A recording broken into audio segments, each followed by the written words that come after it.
Hi, everyone. Welcome to the Call Girls Investment Club podcast. Did you hear about, I actually want to start with playing something and seeing if you know what I'm going to talk about. Okay.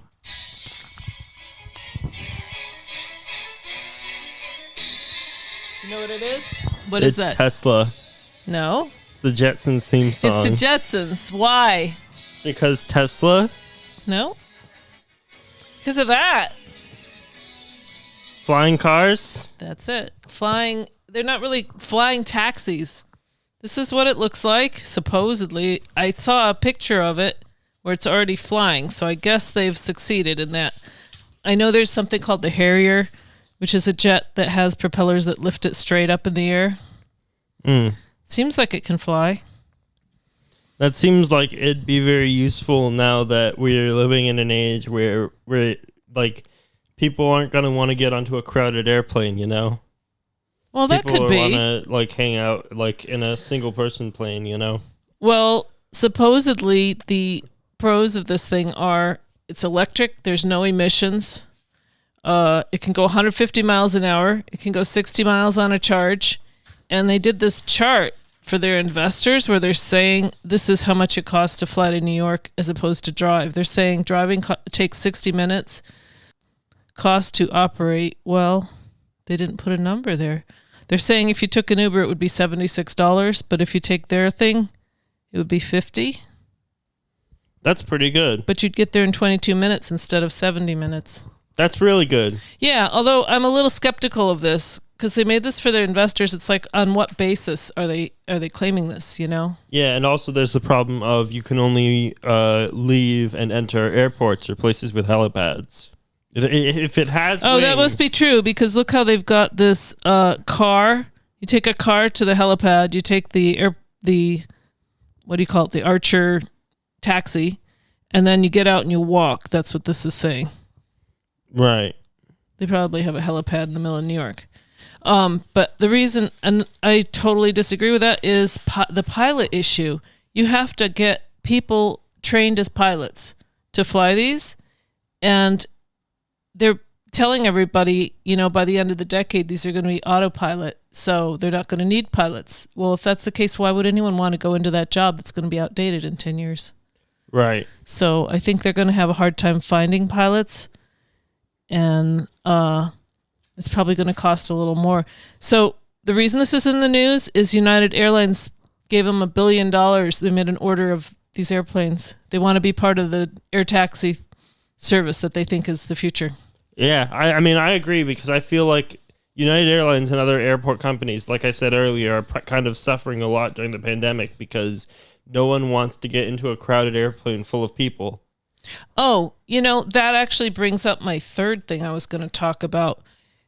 You know how there's millions of flights going all the time, and they have extra room in the cargo bay of these airplanes that are going normally without the pandemic. When the pandemic hit, air traffic dropped to almost nothing. So expensive items like iPhones, usually they would ship them on these airplanes in the extra space, and they'd pay a very little amount of money to ship their iPhones around. But that's out of the picture now. So they're using containers. Do you know what a container looks like? What do you mean by container? They're like a rectangular box that's lifted with a crane onto a ship.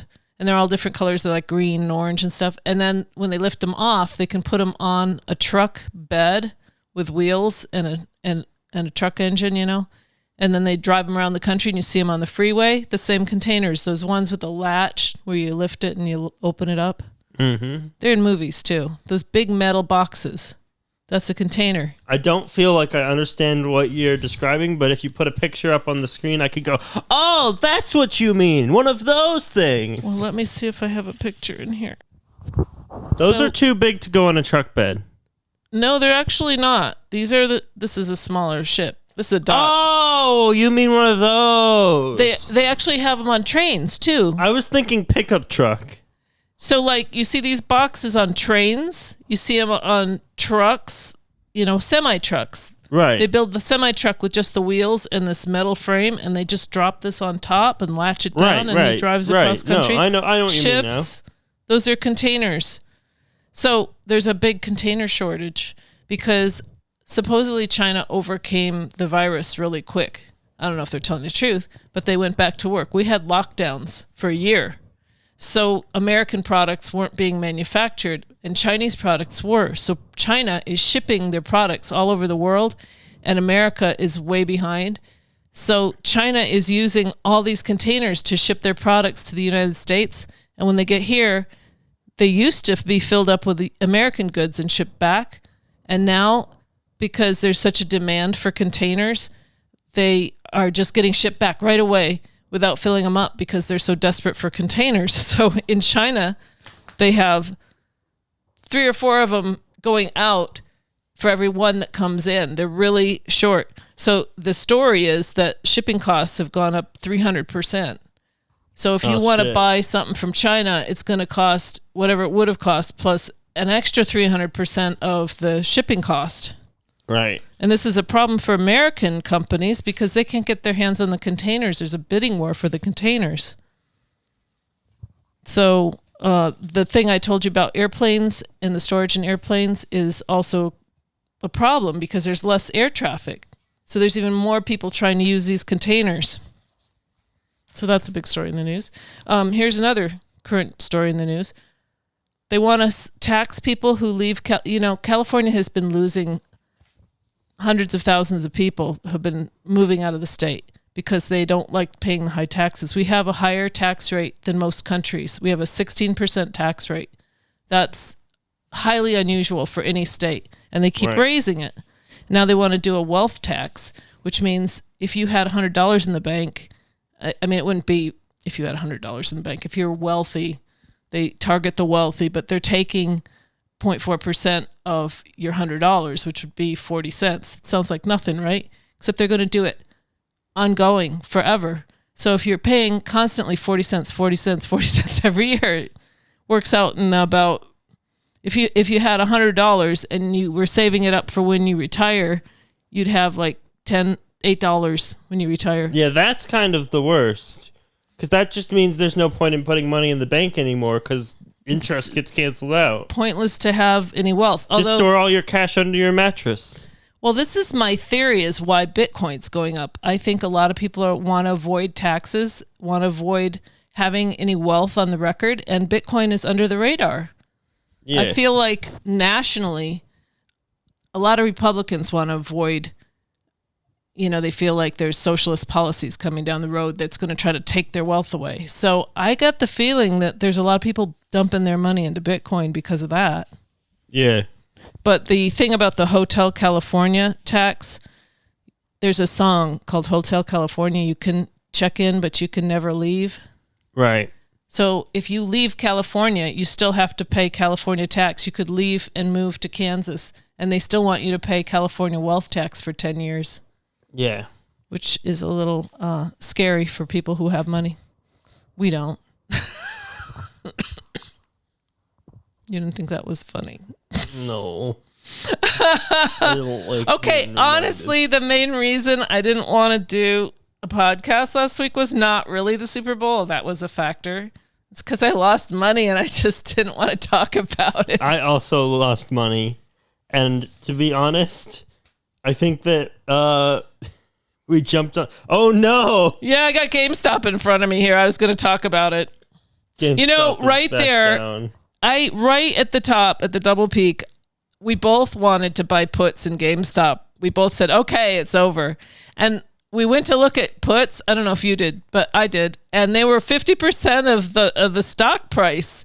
So it would have to drop almost 100% to make any money. It was ridiculous. So, and it would have to do that in the time frame. Right. So the puts were a ridiculous price. It's such a sad thing. Look at that. Look at that chart. It's just two spikes and it's done. So when the GameStop thing was ending, there was this little subtle article I read in Forbes about silver being set up for a massive short squeeze because the traders in silver never have physical silver backing their trades. And I read that and I thought, wow, this is a cool thing. And I posted it on Reddit on that Wall Street Bets.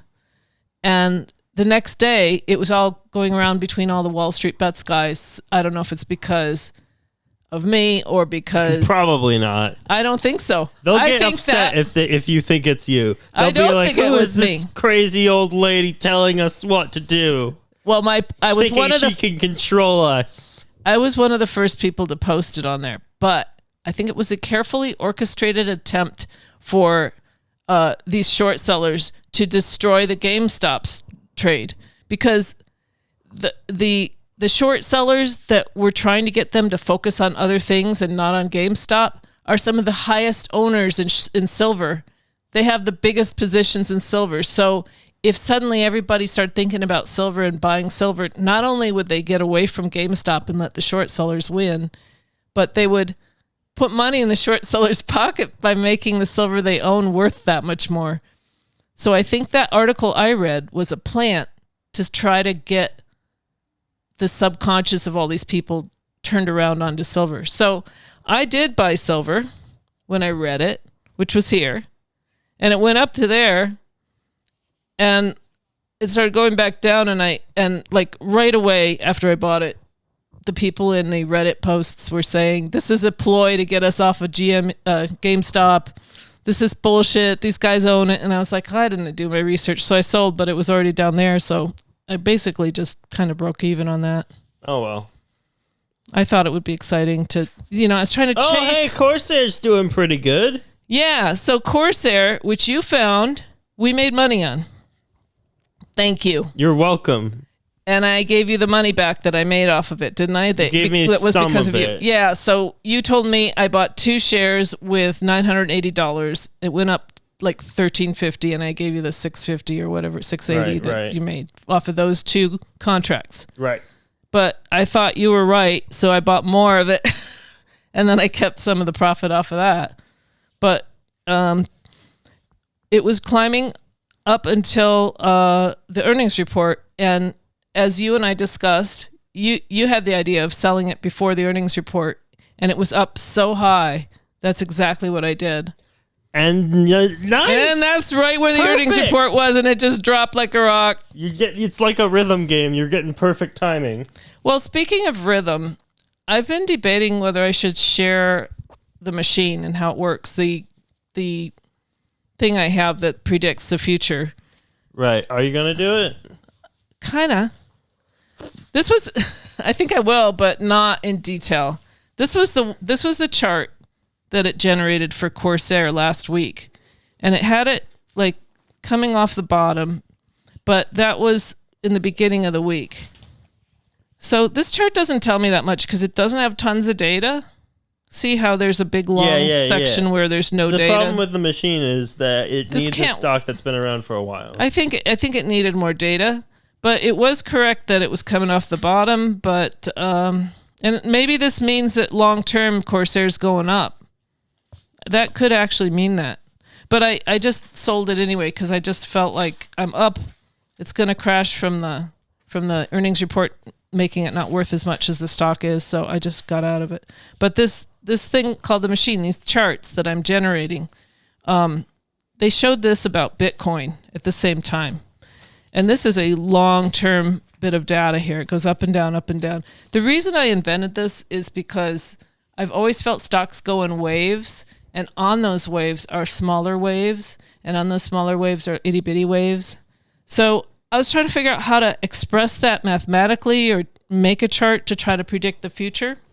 And there were a couple days at work where we didn't have any work, and I had this Excel program, and they said, well, spend your time familiarizing yourself with your program. So I thought it would fit the mandate that I could do this on the side.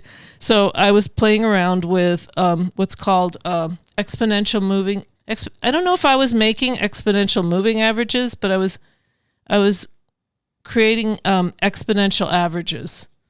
So an exponential average is where instead of taking 5 numbers and adding them up and dividing them by 5, you take the bottom one and you put in 1 of those. You take the second one, put in 2 of those, 3 of these, 4 of these, and 5 of these, so that the most recent one is the most heavily weighted one.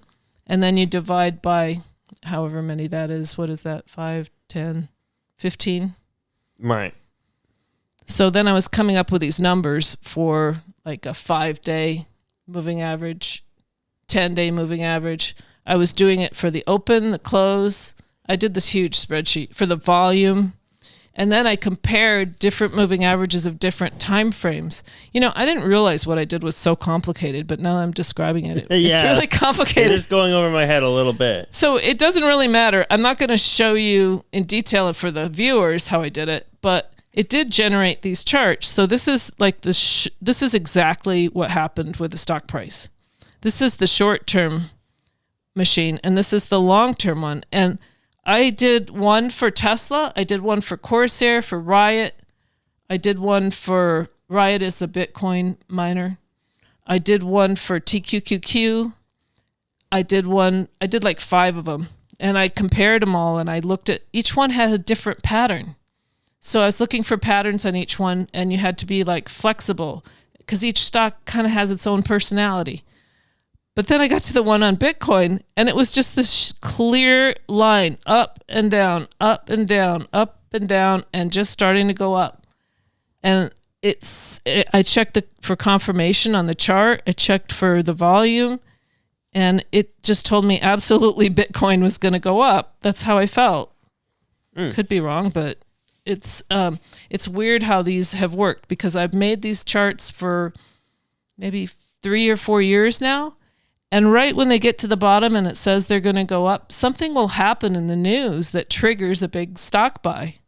It's almost as if a chart of numbers can predict future news. I don't know if humanity is living in sort of a ebb and flow and it's just coincidence, or if we're just living in a big simulation and I've just hit on the computer program running us all. I don't know. This was last week. And then, of course, Elon Musk bought $1.5 billion worth of Bitcoin. And then I read this, and that triggered it going up. And then, so I'm going to show you this. This is now. This is the machine now. So that's where I was. This is where we are now. I think it's still looking really good. Yeah, I think that's pretty good. Actually, the volume's starting to taper off. I'm gonna study this tonight, but I want you to walk me through the machine at some point because I feel like I could build like a version where you don't have to constantly update the spreadsheet with new information. Because like you have to input all that by hand, right? Yeah, I'm putting the day's stats in by hand. And then I'm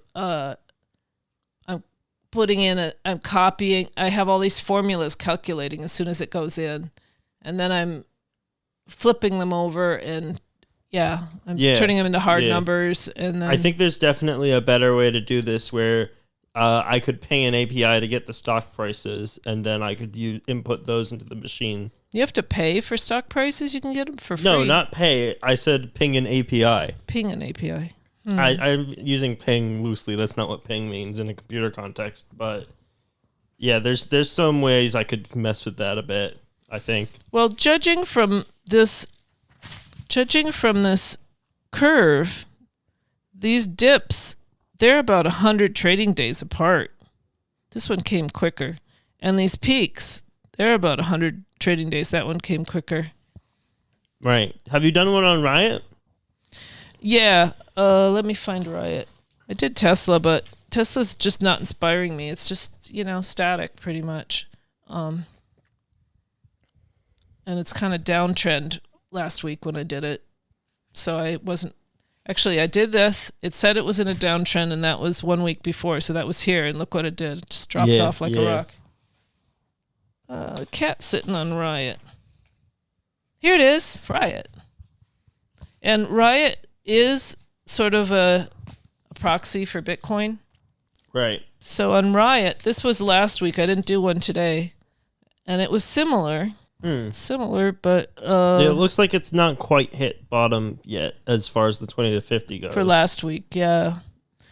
I noticed something weird about Riot and Bitcoin. Sometimes Riot predicts Bitcoin, and sometimes Bitcoin predicts Riot. Maybe that's just my imagination statistically. That reminds me of a video I saw on climate change, actually. What?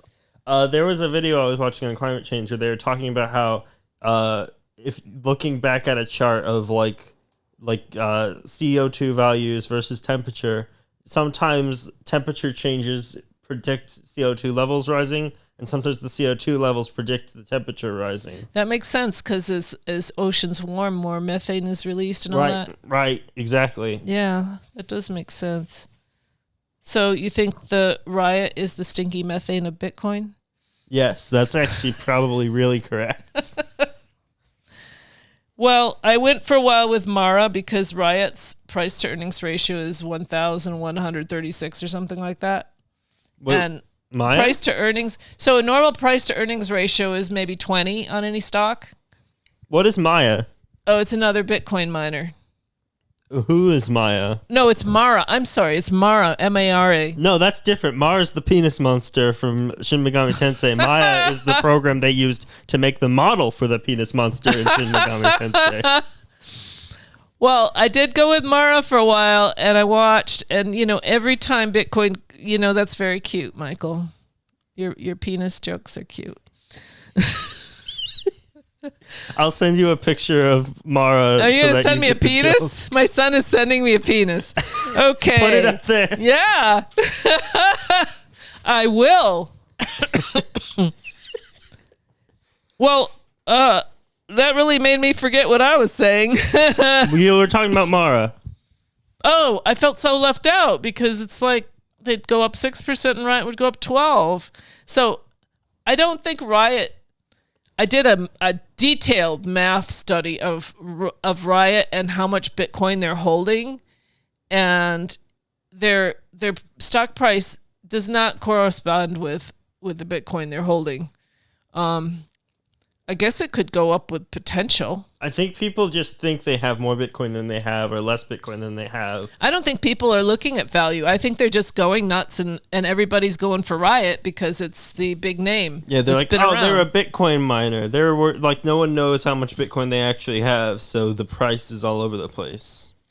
It's really not right that Riot is so high, but it doesn't matter what I think is right. It matters what's popular and supply and demand of the stock. So after a couple days in Mara, I switched back to Riot because it's making so much more money for me. I want to check out Mara. I feel like that sounds more stable maybe than Riot might be. I mean, it could be half and half or something, but it sounds to me like everyone's crazy over Riot and it sounds more risky. It's a lot like that. Maya. It's like the GameStop thing. But with great risk comes great reward. And great losses. Yes. We can't afford that now. Well, I need great gains, though. That's true. So it's kind of a catch-22. No, you don't need great gains. You need stable gains. not to lose my money. You need to make, like, what was it? 400 a week or something? 200 a week. Well, I'd like to make three or 400 a week, actually. That's fine. That's not great. That's a little... I definitely would want to make 400 a week. Okay. Because in LA, $250,000 is so little money. LA sucks. Okay, real talk. Don't move to LA. Your children will hate you.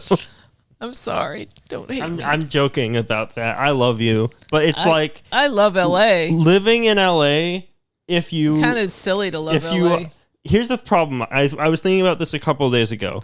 You get to pay high taxes. LA is the place you go when you already have it made, when you already have experience, when you're already a developer, when you already know what your career path is. Being born in LA is like saying, I have no experience, but I'm in the place where I'm surrounded by people who have more experience than me. To make you feel bad. And I think that's why getting a job in LA is so hard, at least for me. Oh, because the competition's so bad. Yeah. I thought I was doing you a favor because if you wanted to get in game development or acting, which is you too, then you have free rent. Right. Except for the problem that now you don't have free rent because I'm broke. So. Yeah. This chart is TQQQ. I saw this and I thought, yeah, that's pretty good. But Bitcoin was so much better. And I was mad at Twitter. Looks like we're on the bottom of a downswing there. That was last week. So here's the chart for Twitter for the month. And last week was about here. And Wait, that's Twitter or TQQQ? I'm sorry, did I say Twitter? You said Twitter. I'm really tired. This is when I made that chart. Oh. Or maybe it was here. Okay. No, it was actually here. It was 3/4 of the way along this chart. Okay. So the bottom was actually after it started going up, but it's a longer term projection. So the bottom was actually halfway through the month, which was a week before this, which was right there. And that is the bottom on the middle chart. And on this chart, it's still dragging down the average, which is interesting.